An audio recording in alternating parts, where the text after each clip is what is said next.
Okay, ఉదయమే 5:30-6 గంటల ప్రాంతంలో ఒక విషాదకరమైనటువంటి వార్త వినడం చాలా బాధ అనిపించింది.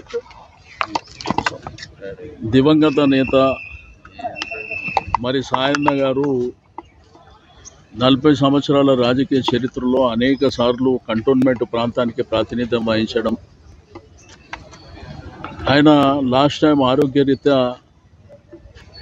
పోయిన సంవత్సరం మరణించినటువంటిది. ఇప్పటికి సంవత్సరం 3 రోజులే అవుతుంది.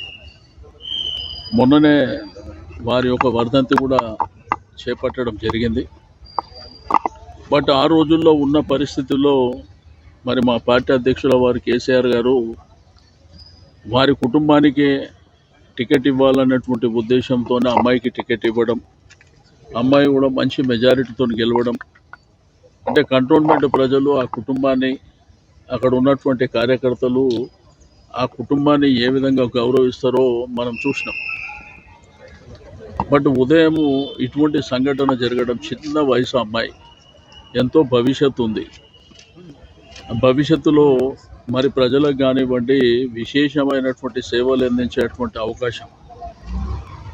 బట్ పొద్దున యాక్సిడెంట్లో మరణించిందని చెప్పి ఫోన్ రావడం, ఆ తర్వాత టీవీలు చూస్తే ఆ టీవీలలో కూడా ఆ జరిగిన యాక్సిడెంట్ విజువల్స్ చూపించడం మా అందరికీ చాలా బాధాకరమైనటువంటిదే కాకుండా చాలా విషాదకరమైనటువంటిది.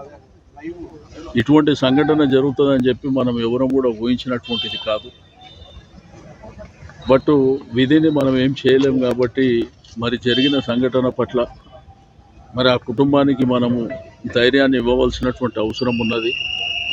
ఆ భగవంతుడు ఆ కుటుంబానికి అన్ని విధాలుగా ధైర్యాన్ని ప్రసాదించాలని కోరుకుంటూ మరి కొద్ది క్షణాల్లో డెడ్ బాడీ ఇక్కడికి రావడం జరుగుతుంది. పోస్ట్మార్టం నిమిత్తం వారి యొక్క స్వగృహమైనటువంటి అశోక్ నగర్ దోమలగూడ ప్రాంతానికి తీసుకువెళ్ళడం జరుగుతుంది. Please subscribe to